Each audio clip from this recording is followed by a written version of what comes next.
Welcome into an extra edition of the Oxford Exxon podcast. I'm Neal McCready. Today on this very brief show, but a good show, I think you'll enjoy, a unique show for us.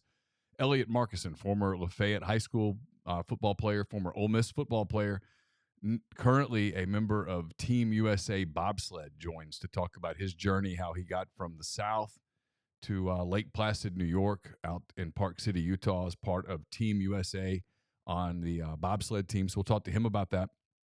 I think you'll really enjoy about a half hour with Elliot Markuson. First, I'll just tell you real quickly, we're brought to you by the Oxford Exxon, Highway 6 West in Oxford. Stop in on your way in or out of Oxford. Make sure you fill up and also head in. They can take care of all your beer needs. 34 degrees of sudsy goodness. We tell you that all the time. Great beer selection, so make that a part of your holidays as you go to the parties and all that kind of stuff. Don't forget about their ribs. And we'll be telling you about turkeys and that kind of thing as we get closer to Christmas. That's at the Highway 6 West in Oxford Exxon. I'm coming to you from the Clark Ford Studios. Clark Ford's in Amory, Mississippi, 662-257-1900. Call that number, ask for Corey Clark.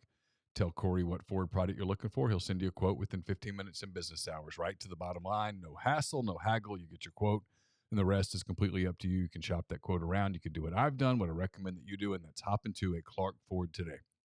662-257-1900.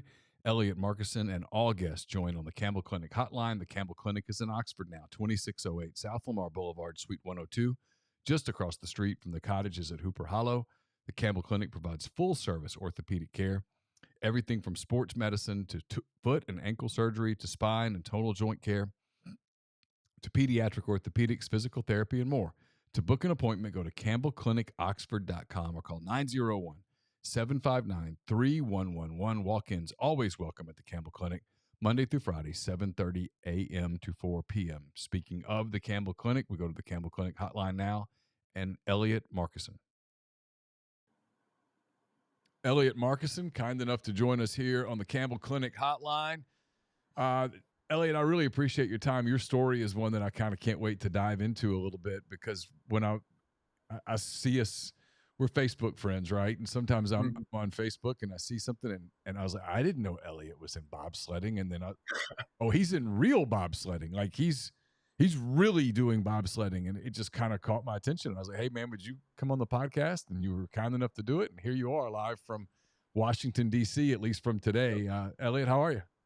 I'm doing great, Neal. Thanks for having me on. And it's always good to be able to give back and share a little bit about, my journey, my story, especially to the Ole Miss fans listening. I mean, Oxford's my home to this day. Ole Miss is my home, and Lord knows my teammates now, they know I wear it proudly around the Olympic Training Center. So we'll start there. You're the son of Mike Markuson, Houston Nuts assistant coach when they first got to Ole Miss. Mike was the offensive line coach. Great guy, always great to me. You move, I think you said you're in the 7th, 8th grade. You go to Lafayette. You go there. You end up playing at Ole Miss for first Hugh Freeze and then Matt Luke at the end. Obviously, you didn't go on to the NFL, but at what point in your football career did you – or tell me kind of how this all came about, because you're playing college football. I think started as a walk-on. You kind of work your way through. You find some playing time, those kind of things. But you quickly see that, hey, I'm not going to be an NFL player. Only the cream of the crop, and it's very difficult to get there, make the NFL. You finish your college career, and then sort of take me from how you got from there to bobsledding. It's a crazy journey. I just want to say first, I was so blessed to play at Ole Miss. My time there, I wouldn't trade it for anything in the world. Friendships, memories, coaches, mentors, everything that invested in me while I was there. It was a blessing, especially to play for my hometown. It was special for me. And I know we were talking a little bit about, how the NIL transfer portal, all that stuff works now with college football, but going to Ole Miss, it means something to play for the red and blue. Kind of when my football career was kind of coming to an end, I had a realistic conversation with myself, and I said, you know what, the NFL is not. I don't think it's going to be a part of my future, part of my path. At that point, right before I graduated, I thought I was going to be a college football coach or go the AD route and try to work in the in the administration and worked my way up that way. Keith Carter's amazing friend, amazing man. He's done a great job with Ole Miss athletics. I was gonna go work with them in the foundation and just see where it went. And then I remember thinking football had just ended. It was a couple months after the Egg Bowl my senior year where we beat them down in Starkville. And I just remember thinking, there's got to be a little bit more to life than college football, which, I grew up the son of a college football coach, grew up on the sideline of an SEC football team, right? I was an Arkansas Razorback some of my earliest memories were going to Razorback games. Yeah, I mean, And I basically thought to myself, from the go time ahead. from the time you can remember, you were your dad was either on the Arkansas staff or then the Ole Miss staff. So you're be big SEC West stuff, and you're seeing Alabama and Auburn and LSU and all those people all the time. I mean, that was your life. Right, it was. And the pageantry of the SEC, the history, the traditions. I mean, I remember being, 7, 8 years old, sitting in team meetings with Coach Nutt and the Arkansas, football team at halftime, right? Darren McFadden, Felix Jones, Peyton Hillis, some of the best running backs, the Razorback program had ever seen. And I just remember sitting in there as a kid and a lot of the lessons Coach Nutt taught to those college players, I didn't know it at the time, but they would end up residing with me, all the way through my athletic career to even to this day. But I could touch on a little bit of that later on. But after college football, I decided I was like, man, there's more to life out there, and I want to see a little bit more of the world. And so I took a teaching position, teaching American English in China, where I moved for a year pre-COVID.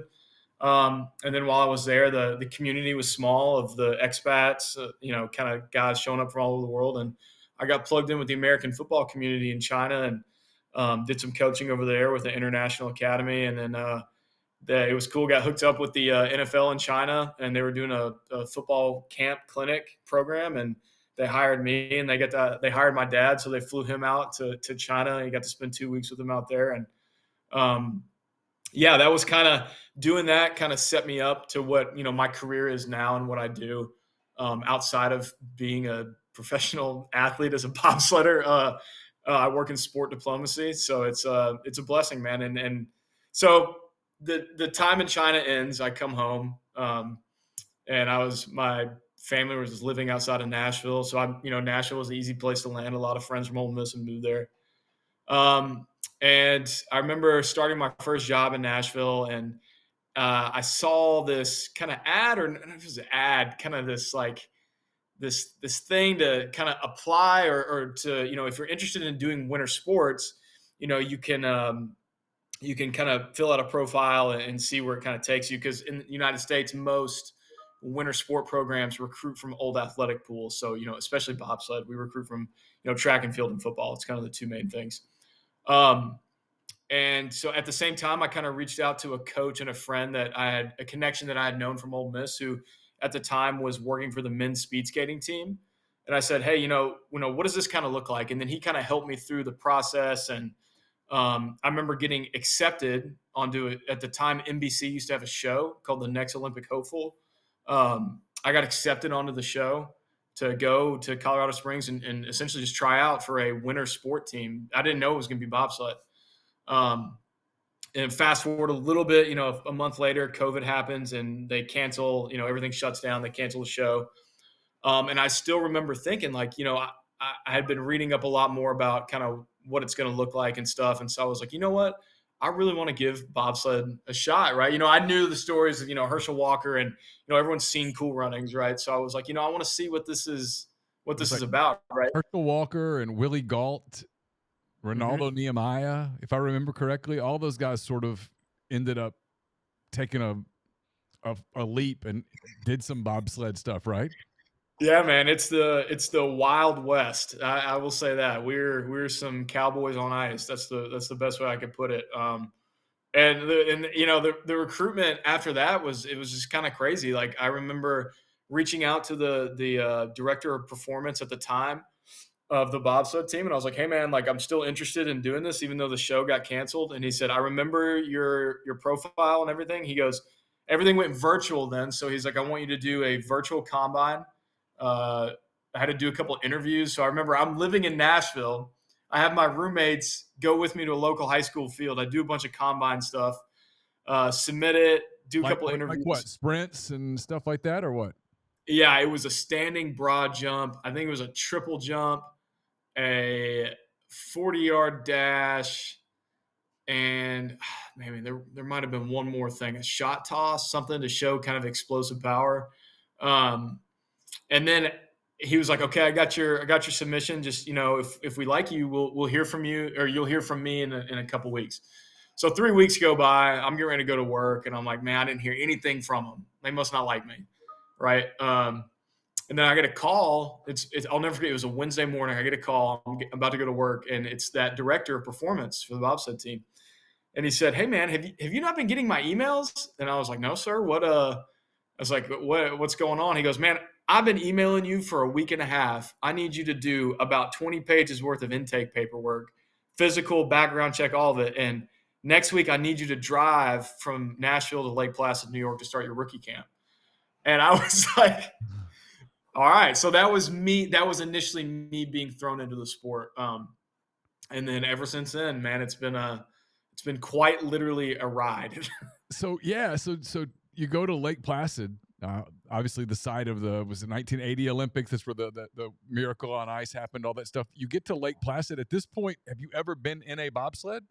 Never, never. And that first camp we went to, it was all just essentially like pushing technique and doctrine and theory, and that was it. I really didn't get in a sled until the next year after.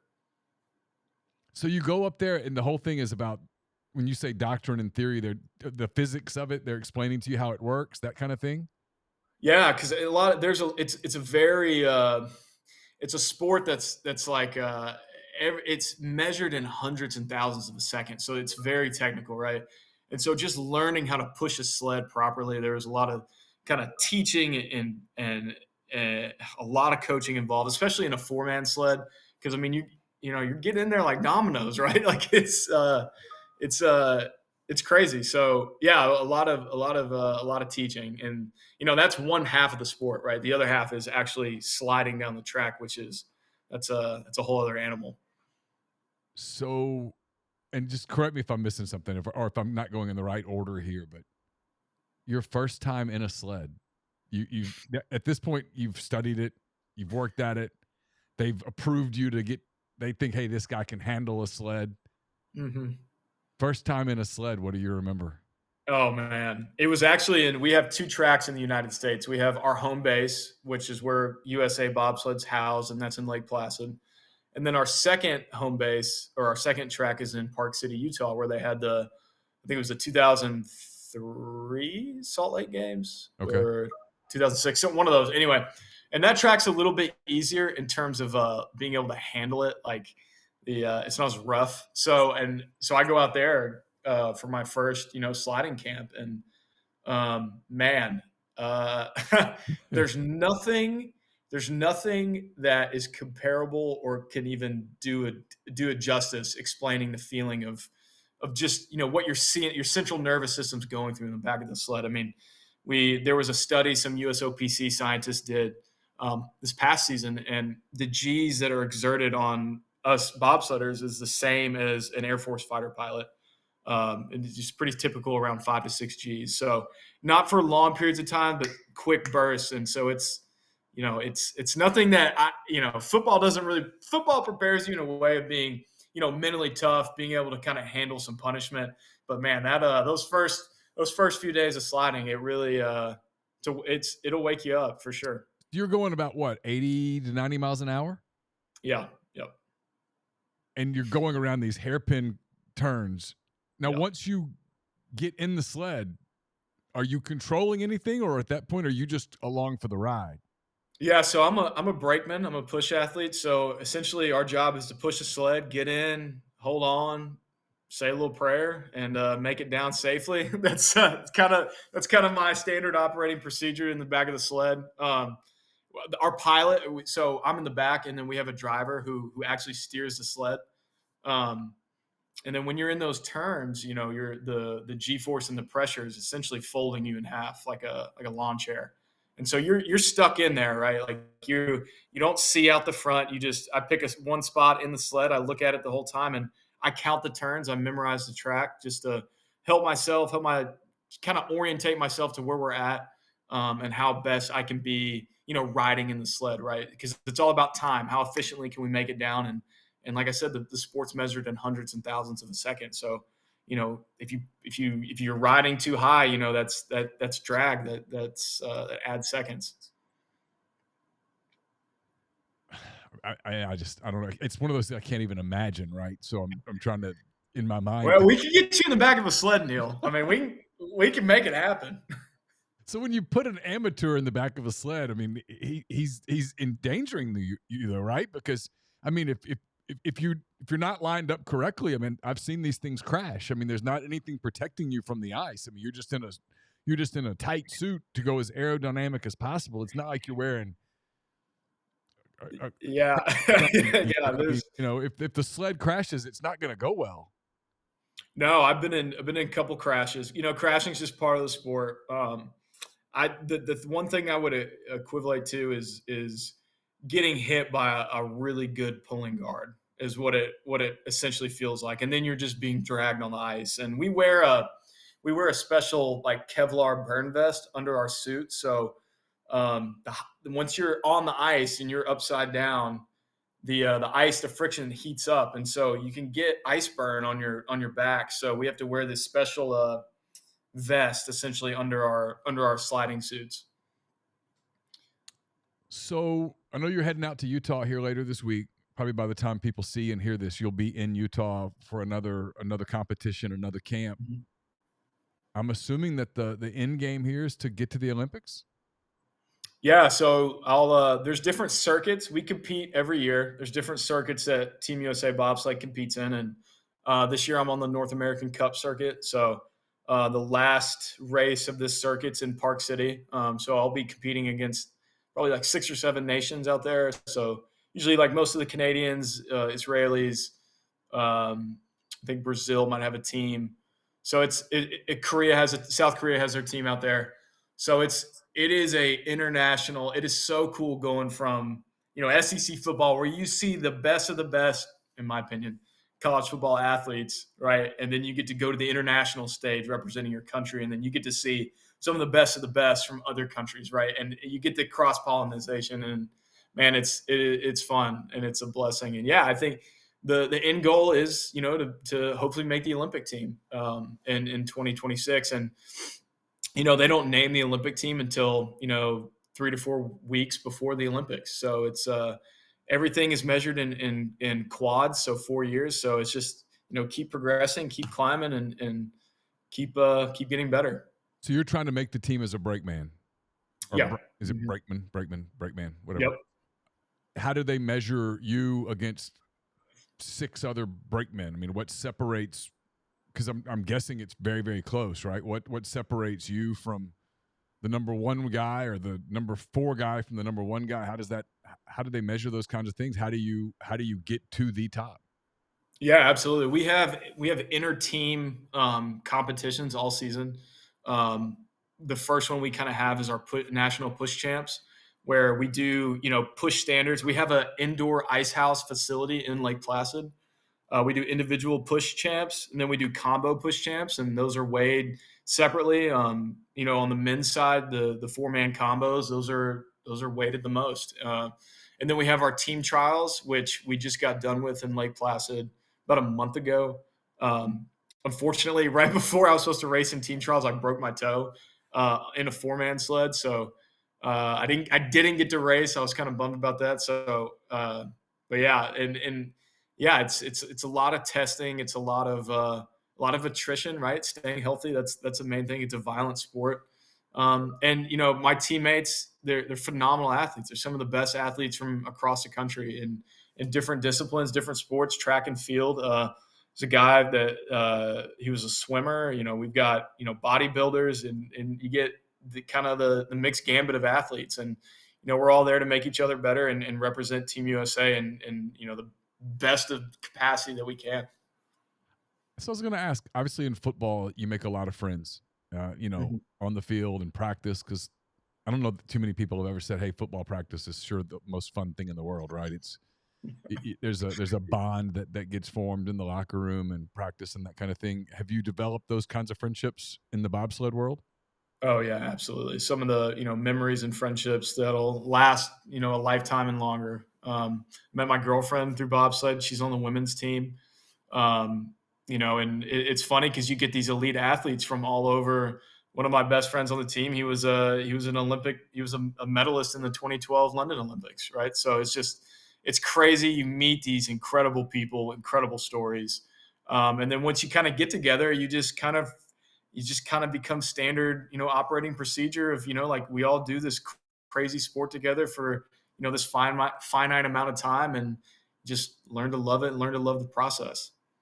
I mean, tell me if I'm getting too far into your business, but you meet your girlfriend. Like, what did y'all do? Like, you at Lake Placid or something, and you're just like, "Hey, I'm Elliot, and we both do bobsledding." Was it kind of a? I mean, that gives you something to talk about, I guess. Yeah, no, actually, we met in Park City for the first time, and we were out there it was my first sliding camp, and she was already established on the women's team, and they showed up for the competition, and I'd already been there, and we had a team Thanksgiving dinner together.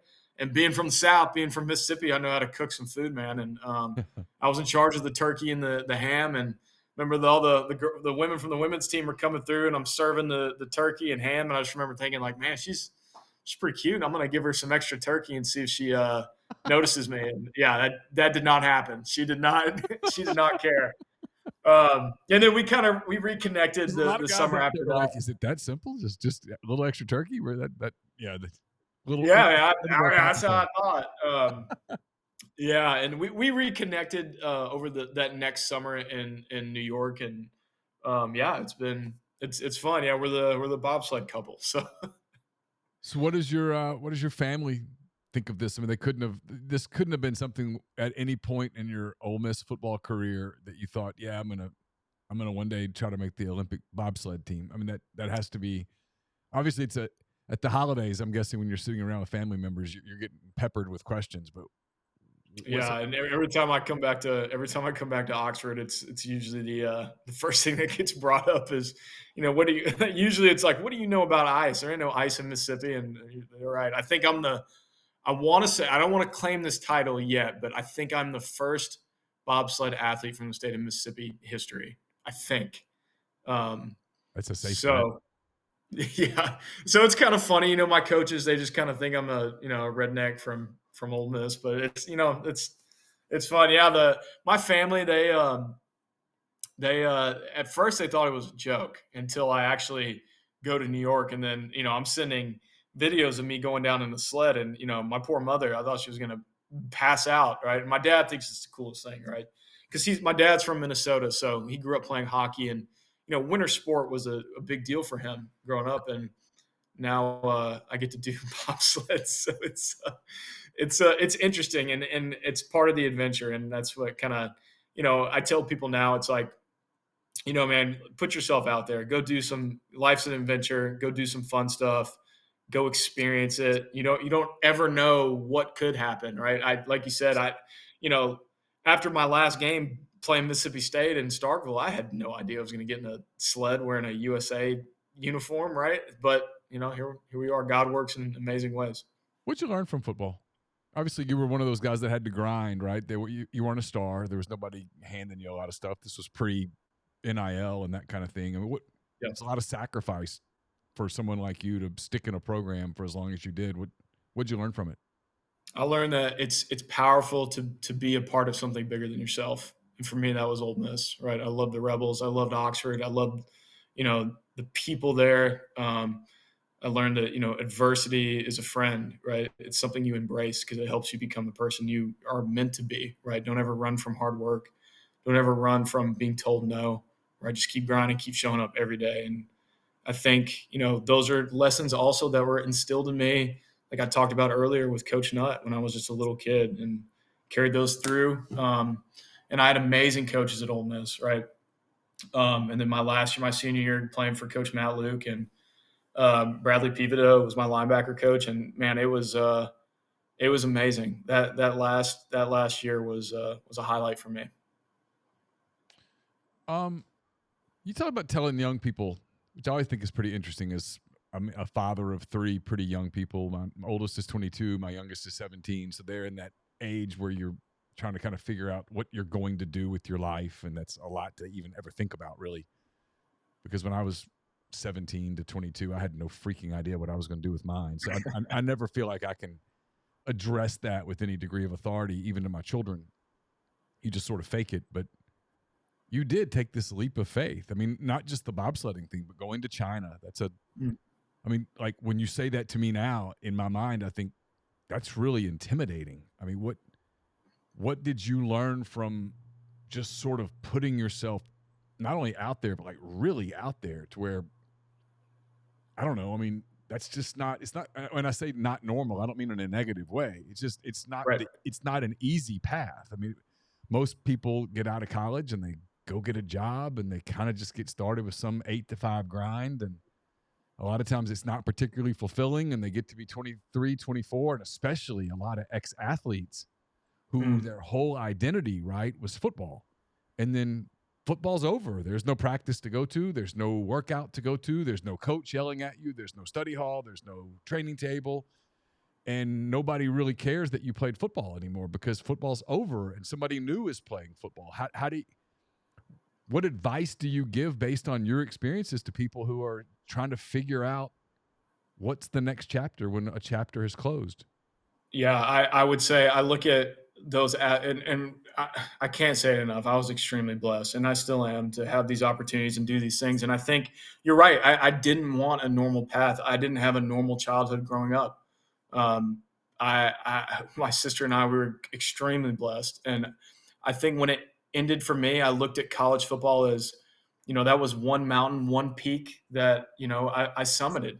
Okay, let's go find that next peak now, because you have to get comfortable being uncomfortable and doing hard things. It's the only way you can grow. It's the only way you can keep progressing as, for me, a young man, right? I kind of had this aspect, this idea, abstract, thinking of, who I wanted to be, not what I wanted to do. I had no idea I'd be, working or doing what I'm doing now, but I just knew in the back of my head, man, if I just keep doing harder and harder things, keep, challenging and battling adversity, and then, one day I believe I'm going to get there. Right. And, there's a lot of praying and a lot of talking with God. And like I said, I can't explain enough how blessed I've been. And China was a leap of faith. I remember landing in China my first night in I think the first city we landed in, my friend and I think it was like 18 million people, right? Oxford, Mississippi is what, 20,000, maybe a little more. Right. Yeah. Not a lot less than 18 million for sure. Yeah. Right. And so, I remember getting on, a metro, a subway for my first time and just thinking like, man, we're not in Mississippi anymore. But it was amazing because it helped me grow. Right. And then just snowball compounding effect. Right. Just next thing. And then, when bobsled's over, I'm going to go find that next peak. Right. And then I think that's how I kind of view life, is like, keep finding that next mountain, that next thing, and just keep attacking. Yeah. I'm curious when you say that, because, I think all of us in life, we kind of you start thinking about what's next and that kind of thing. Do you allow yourself to think about what's next, or do you try to stay completely submerged where your feet are? Yeah, I think a little bit of both. I think I tell myself realistically, like, bobsled will end just like football. Same conversation. Like, it is a blessing to do it now, and it will end. Now let me backtrack and let me appreciate every run, every rep, every time I get to wear the Team USA uniform. Right? That is living in the moment. And that's like, for me, it's embracing that and knowing that it'll end one day, and then it'll be stories I tell, hopefully my kids and grandkids. And then, yeah, you just go on and find the next thing, which, I'm working on a few things coming up in the future and establishing my career more. And yeah, so I don't know, maybe I might coach bobsled one day. I don't know. It's a fun sport. So you mentioned how cool it was to wear the red and blue of Ole Miss. Do you even allow yourself to envision yourself on an Olympic stage wearing the same red and blue, but representing Mississippi and the other 49 states, and competing on the biggest stage. That's the Super Bowl of bobsledding, I'm guessing, is getting to the Yeah. Olympics. Do you Yeah, going to the allow Olympics. Yeah, yourself to think about that, or do you just try to stay in the moment? I try to stay. I try to stay pretty level headed in the moment. I've thought about it before. I tell people all the time that if my career were to end, when my career ends in bobsled, and saying to be able to compete for Team USA on the highest level in international athletics has been a dream. It's been a dream come true. A dream that I didn't even really know I had until I started doing it. Kind of chasing that same idea of like being a part of something bigger than yourself. And then if I'm blessed enough and I make it to the Olympic stage, I think that's icing on the cake. And I have thought about what it would mean to not only myself but more just to my mentors, my friends, family, people in Oxford, the state of Mississippi. I think it wouldn't be just for me, it would be for all of them. And I try to keep that in mind, especially every day when I'll go compete next week, and same thought in my mind, right? Like it's not just me doing it, right? It's the hundreds of, and not thousands of people behind me that have invested in me along the way, and I keep that in mind as I go forward. All right, last thing, how's your dad? He was one of the guys that I remember. I've covered this college football stuff now for God, longer than I want to acknowledge, because by acknowledging it, I acknowledge how old I'm getting. But at least a quarter century of pretty much being a beat writer, whether it was covering Auburn or Alabama or LSU or the Saints or Ole Miss or whoever. How's your dad doing? He's good. He's good. He was coaching at Jackson State with Dion. They had an amazing run. Decided not to go to Colorado, a little too far from my mom. But he's doing good. He's coaching high school football now, and looking to get into the speaking game and be a public speaker and share his story and his message as a college football coach. And that's kind of where he wants to go now with his career. And college football is something that it shaped our family, right? It was something that we will always love and always enjoy no matter what. And he loved his time at Ole Miss. He loves the Rebels. He loves the people of Oxford. It's some of the best people in the United States. And I've been to a lot of places in the U.S., and I have no problem saying that. Well, listen, please tell your parents that I said hello, and I'll be following you. I'd love to keep in touch, and what a cool story. And I certainly hope for your sake that it ends on an Olympic stage somewhere, because that'd be awesome. But congratulations for taking leaps of faith in your life. And I mean, I think that's a lesson for a lot of people, not just young people, but lots of people, to just sometimes take a risk, and I mean, you did, and it's paid off. And I think that's really cool. Yeah. I just want to say thank you again to all the people in Oxford, all the people in Mississippi. I love you guys with all my heart. Friends, mentors, families, you guys, I wouldn't be where I am without you guys. And another thing I want to touch on too is, being a Team USA athlete, we're the only country that we don't fund our athletes, right? So from a government level, right? All the teams we compete against, Germany, Switzerland, France, they're all funded, by their government. So a lot of us, we have to do, I have a job, but also we get by sponsors and partners. So sorry for the You're good. So you guys can find me on Instagram at emarky80 and Facebook Elliot Markuson. And yeah, I'm looking for potential donors and partners and sponsors to kind of get me through these next 2.5-3 years left in the quad. And yeah, and I had a lot of friends that wanted to give a shout out. Tyler King from Oxford, Mississippi, he loves your show. He listens to it all the time. So. Well, I appreciate all of that. Now, again, best of luck to you. Happy holidays. Merry Christmas to you and your family. And I hope to talk to you again soon. Awesome. Merry Christmas.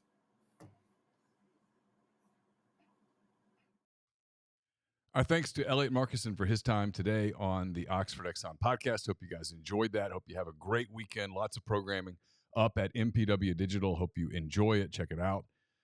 Everything from Hand Raise Guys to the Chase Parham podcast and more. The Josh Hendrickson Show. There's a lot there over the course of the week. We hope you enjoy over the weekend, and we'll be back with a full week, I should say, of MPW Digital content next week, starting with Monday morning's Oxford Exxon podcast. Until then, have a great weekend. Take care.